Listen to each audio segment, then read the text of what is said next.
Hello and welcome to the Daily Millwall for Friday the 30th of May 2025. In today's Millwall news, we're going to start off with this, which is a little bit of a weird one to wake up to this morning. And it's this. From this random website. I don't think I've heard of it before. Sportwitness.co.uk. Witness the Fitness. Global Football Intelligence. So there you go. And the headline is, if a good offer comes, I'll listen. Player happy at Millwall but won't rule out move as Premier League ambitions. Okay, that's a weird one. What's that about? And you go down and you read it and you find out it's Casper De Norre. He's in Belgium, he's back home, and he's been doing an interview with the local press, and that's interesting. So let's have a read of this then. Casper De Norre had an impressive 2024-25 season for Millwall. The midfielder played 46 times in the Championship and scored 3 goals, racking up 4 assists. While the London club missed out on promotion, the Belgian made a mark in his second season for the side. Now back in Belgium for his post-season break, the Millwall star spoke to Het Belang van Limburg about multiple things regarding his life at the Den. He was asked about his future and made it clear that he will consider any attractive offers that come his way in the summer, but that's not to say that he isn't happy at the club. Now, before we get to reading the quotes, they pulled some quotes from this story, so they tell you where they've got this from. So they're what they're doing is they're like rehashing the story from the main source, which is interesting that they're doing this. Obviously, it baffles me, and there must be a reason for this. If you go onto a search engine and you search for something in English, you're gonna get English results. Even though we have like instant translators and all of this stuff, like, because they don't really care, they don't bother, they just want to sell you shit now, like search engines are all broken. So what we have here is a website that basically gathers foreign news sources and interviews, translates them into English, and then puts them out to an English audience to read, because obviously otherwise I wouldn't know about this interview that Casper done for a Belgian newspaper. But they tell us where they got it from. So if we go on that, here's their website. This is in Belgium, Dutch, and it's been translated automatically by my browser into English. So I'm trying to find the story. So I go to get the story, to go direct to the source, even though they've quoted it in the page that we were just on.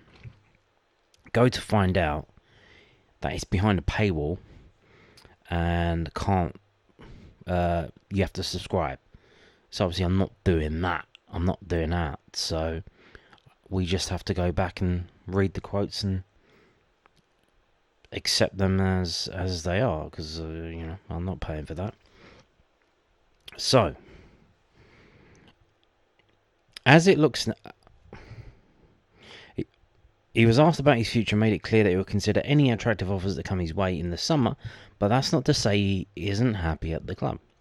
As it looks now, yes, but I'm 8 years old now, and if a good offer comes along, I will listen to it, but I'm happy at Millwall and certainly do not want to leave, he replied when asked if he'll be staying.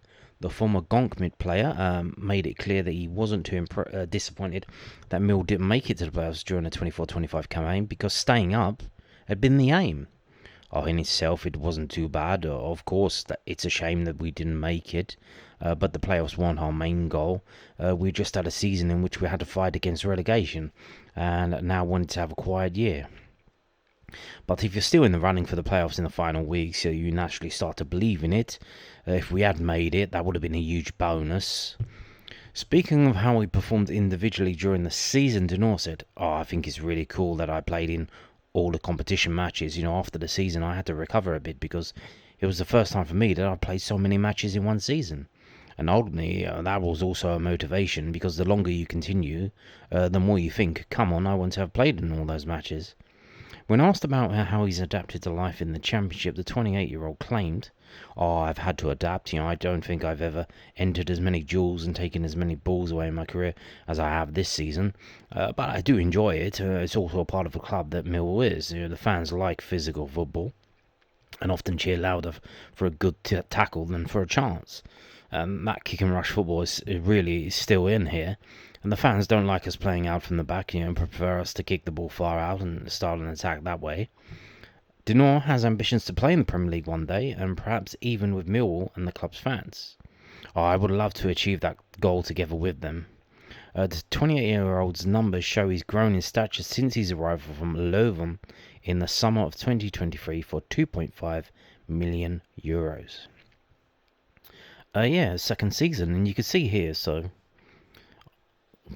told you the other day, we had an interview with Zion Fleming when he made the move, that he said the things that basically when he went to Burnley, what Scott Parker was teaching him at Burnley is gamesmanship, basically diving, rolling, drawing fouls and stuff like that, being, getting the physical, being a professional footballer, not like an actual good footballer, just playing professional football and being a winner at it. And you got here Casper De Norre saying the physicality, and he has mentioned previously in interviews earlier in the season about this season. It's a lot easier for them, because he now knows what it is. It is a harder physical style of football that you don't get in other countries. They like playing with the ball. Well, we like the physical football. So there you go. Now, moving on to this, which got put up today by the southernnews.co.uk. Mill defender reveals thought process around finding next club and why he's gutted he won't be back at Calmont Road in pre-season. And obviously they're talking to the recently departed Murray Wallace. So Murray Wallace is targeting earning a contract of a club within commuting distance of his family home near Manchester after leaving Millwall this summer. The Lions confirmed the release of 32-year-old defender Wallace after 7 seasons, 226 appearances and 13 goals in all competitions. Wallace started his career in England in 2012 with Huddersfield Town, less than an hour from Manchester. Wallace should have plenty of options, with a number of VFL clubs within an hour's radius. Wallace and his wife have 3 young children, the eldest aged 3, and are keen to organise school plans. Hang on, they have 3 children, and the oldest is aged 3. Did they have twins or something? Or did they literally have a 3-year-old, a 2-year-old, and a 1-year-old? None of my business, it's just... We're based just south of Manchester, and there's a lot of teams around that area, Wallace told Newsden. My wife and I are looking to get them settled into school, and ideally I'd like a team that's commutable from home. My wife's from Manchester, and we've got a lot of family around there. Wallace's season ended through injury in January, but he was back at Calmont Road last week working on building up his fitness. He accepts that the way he plays means injuries are an occupational hazard. Wallace said, "You have to give everything on the pitch and then embrace what happens. Unfortunately, contact injuries are part of football. It's just how you deal with it. But I always come back from them stronger. There's no fear, and you can't be worried about getting injured again." Meanwhile, Wallace admitted he was gutted he won't be able to defend his 1,500 metre title this summer.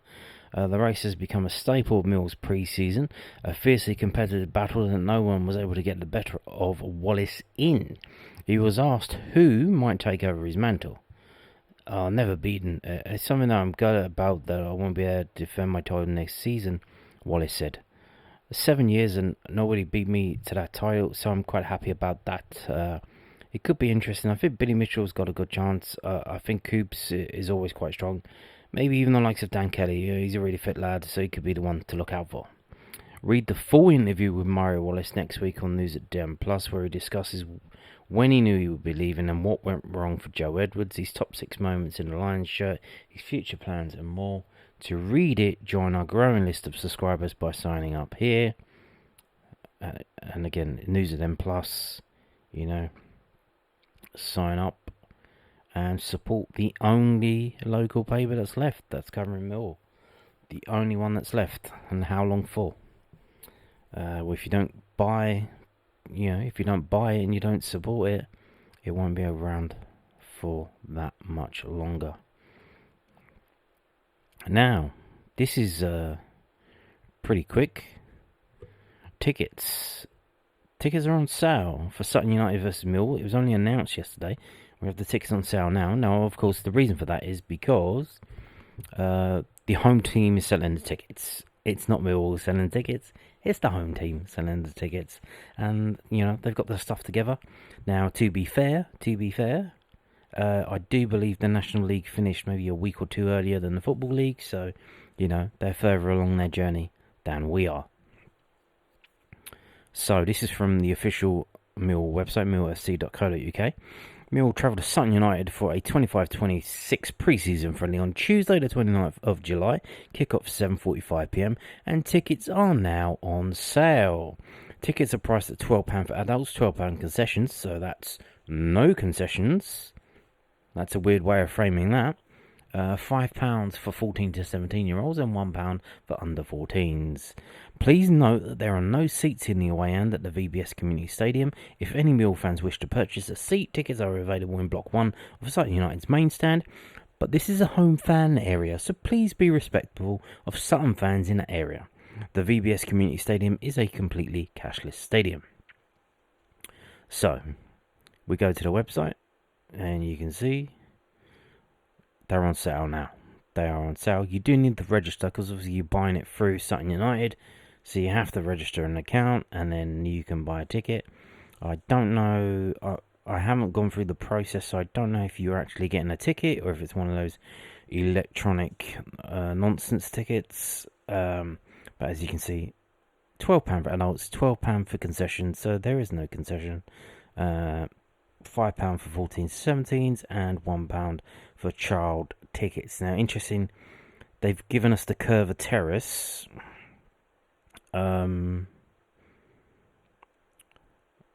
Is that all we're getting? Or could we also get the Parkside Terrace as well? I don't know.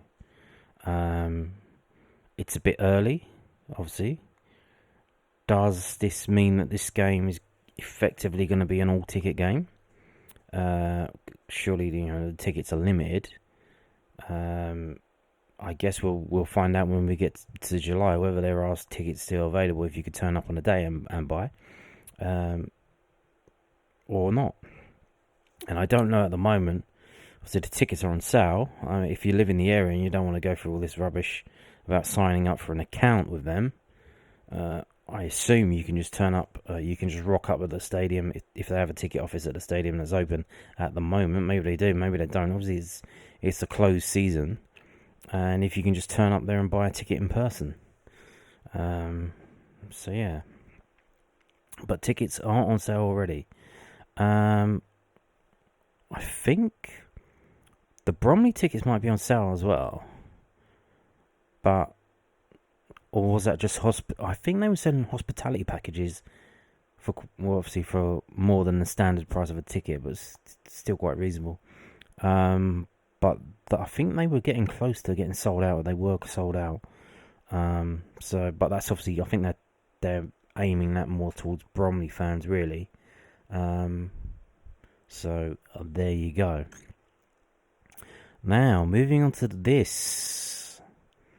And here we go. You may have seen some happenings on the Den if you were, going past on the train on your way to and from work in the City of London. Yeah, there's things going on. You can see pictures here from White Horse Contractors of Newbury. White Horse Contractors have returned to Millwall Football Club's The Den to renovate their stadium pitch. It is always a pleasure working with Stephen Chalk and his team at both their training ground and stadium. For more information, you can obviously go to their website, White Horse Contractors. And I don't know what they're doing, but what it looks like they're doing, for someone who doesn't know what they're doing, is they seem to be sucking up maybe like all the dead stuff and detritus, I assume, and then the one tractor's doing that with the blue thing, and then it's moving it over to a tractor trailer on the other side, because obviously you can see that the pitch is dark, and then it's lighter where it's been there before. So as it's going over it, it's getting lighter. I don't know if that's what I don't know what it's doing, but yeah, I don't know if they're gonna do that and then they just plant more seeds or what they do. I don't know how that works. I imagine you have to remove the stuff, like suck up all the dead grass and stuff, because otherwise, what does it do? It just stays there, I guess. It's not going to get blown away, really, is it? So, yeah, there you go. That's happening as we speak. Now, moving on to this. I don't know if you've been on Mill's official website in the past couple of days, but I don't know if the geezer who's doing the stories for it has had a line or something. He's just seems to be, jumped into action. He's just pumped out about a dozen stories in the past 2 days. And we're going to go through a couple of them now to end today's video. And they got the seasoning stats. So maybe he's discovered AI and he's feeling, this is going to make my job a lot easier. And I can just pump stuff out. So, or maybe they've realised that, now the South London press has gone, they have probably a void to fill for Millwall news. I don't know. But we'll see. Now that the 24-25 Sky Bet Championship campaign has reached its conclusion, millwallfc.co.uk dissects the season into statistics. Of their 46 matches, the Lions won 18, drew 12 and lost 16, allowing them to finish in 8th place in the table with 66 points, scoring 47 goals and conceding 49, lending itself to a -2 goal difference. Now, it's interesting, the way this is written. Of their, not of our, of their. The Lions. So I think this is written by AI. They may have discovered AI and figured, and actually used it and realised, it's not complete dog shit. So, if this is written by AI, you tell me, what do you think? Do you think it's written by AI? As we go through it. A further 5 matches took place in cup competitions, with Millwall exiting the Carabao Cup at the second round stage and the Emirates FA Cup in the 5th round. The Lions ended the season with 5 straight wins in SC16, securing a record of 12 victories at the Den, 4 draws and 7 defeats, scoring 27 goals and conceding 19. On the road, Millwall had the 9th best away record in the division, winning 6 and drawing 8 of their 23 matches, finding the net 20 times and conceding 30. Mihailo Ivanovic finished the season as the club's top scorer, hitting the net 12 times in the league and once in the FA Cup, an unusual goal against Dagenham and Redbridge! Exclamation mark.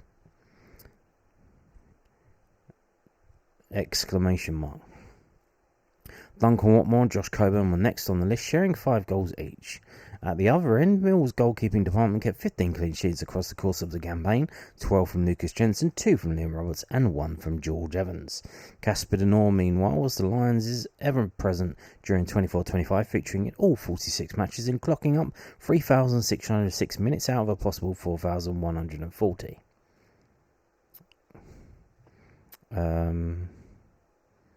Yeah, I don't think they've checked that. So I think AI has written this, and how's that? How has he played in all? I guess, was he a sub? Then that's 500 minutes. How is he? Maybe, I don't know. I guess 500 minutes if he was a sub for the 5 games. That adds up to maybe 500 minutes. Right, maybe, I don't know, maybe. Jensen, however, played for 83 minutes more than the midfielders despite playing in 5 less matches. There's the answer, okay. With Jafet Tanganga, George Saville and Joe Bryan completing the top 5. The scoreline of 1-0 was the favourite throughout the season, with Millwall winning a whopping 13 matches in all competitions by that single goal margin. A never say die attitude also saw the Lions score 4 winning goals in second half stoppage time, the joint second best in the Championship behind Coventry City and joint third best in the EFL. In the passing accuracy stakes, De Norre just pipped Billy Mitchell to top spot with an 80.5 completion rate to Billy's 80.4. With regards to getting the lines up the pitch through passing, that title went to Joe Bryan, whilst George Saville created the most forward passes, which directly led to shots on goal. De Norre and Saville topped the charts for tackles made across the season, 105 and 100, with the Belgium just beating to the top of the interception chart in the Championship across the campaign by his teammate Bryan, 69 for the left back, 66 for the midfielder. And when you take that, okay, that sounds good. Consider that what we've just heard, that De Norre played in every single match. So Bryan, that's very good from Bryan. Unsurprisingly, Jake Cooper led the aerial duels 1 chart, being commanding in the air a total of 181 times, equating to 73.6%, with Tanganga and Ivanovic in second and third place, winning 121 and 114 duels. Here's to 25-26! Exclamation mark. Yeah, there you go. Now, moving on to this. I told you about this earlier in the week about the travel distance after, now we know which clubs are in the league next season. We know how far we got to travel. Millwall to travel just under 6,500 miles in 25-26. Millwall travel 6,434 miles across the 25-26 Sky Bet Championship campaign. The division has seen Leeds United, Burnley, Sunderland, Plymouth Argyle, Cardiff City and Luton Town leave, whilst Southampton, Leicester City and Ipswich Town, Birmingham City, Wrexham and Charlton Athletic fill the void left by the sextuplet. The Lions' longest journey from the Den to the opposition stadium and back with the Black Cats and the Pilgrims departing the league will now be to Middlesbrough, with the shortest being the quick hop to the Valley to take on the Addicts. FD round trips to the likes of Preston North End and Swansea City are still present, with fellow away fixtures at Queen's Park Rangers, Portsmouth and Southampton sure to set the pulses racing. Mill's 25-26 fixture list will be released on Thursday the 26th of June. Want to be there for every moment of the new campaign? Purchase your 25-26 away season ticket below. Yes, did you know that? Did you know or did you not know you can buy an away season ticket? Now, what does that mean? Well, basically, you give them your credit card details and sign a thing saying, yes, I want to have a ticket. And you'll be first in line. You'll be, like, loyalty points out the window. You will be, if you pay up front for this, I'm not sure if it's up front, but you sign up for this saying you commit. I think you can opt out 2 or 3 times, but you have to give them notice saying, look, I don't want one for this game, I don't want one for this game, and I don't want one for this game. But basically, you commit to buying a ticket, which is interesting because, Mill sell the tickets, but the money goes to the home team. So it's interesting that they do this. But yeah, it's a thing that they do. So if you are one of these who go to the 100% home and away, you can do this. You buy a season ticket at the Den, and you can buy an away season ticket, and you will be first in line. It guarantees you a ticket. And it's just, if you know you're gonna go to most of the games, it makes it easy for you. You don't have to worry. Am I going to get a ticket? Do I have to queue up? Do I have to do this? Calling up, logging on, getting online. No, you sign a thing in advance saying, yep, sign me up to all the away games, guarantee it, I'll pay your money, and then, you'll get your ticket. So, there you go. That's also a reason as well. I don't think many people do sign up to it. There's probably not that many, maybe 100, 200 if that. But that's one of the reasons why the allocations for, that we get for like games like QPR, etc., aren't that big, because they have to take a chunk off for these people as well. We've already guaranteed their ticket by doing this. So, there is the option. You can do this if you want. If you think the season coming up is going to be the season. And why would it not be? I don't know. But, although we did kind of have this last season with Neil Harris coming in, winning all those games at the end of the season. And then we go, what's going to happen next season? And then, it doesn't really work out. But now with Alex Neil, you hope that that's not going to be repeated. The only worry is if, Alex Neil leaves. If someone comes in and basically pays compensation for the manager because he's doing such a great job. But there you go. And that's it for today's video. Thank you for watching, and I apologise for that bad Murray Wallace accent. It's very, very bad. Very, very bad. It's the thing is, he's not from Glasgow, is he? He's from Dundee. I don't know how to do a Dundee accent, so it didn't really work. Anyway, thank you, and goodbye.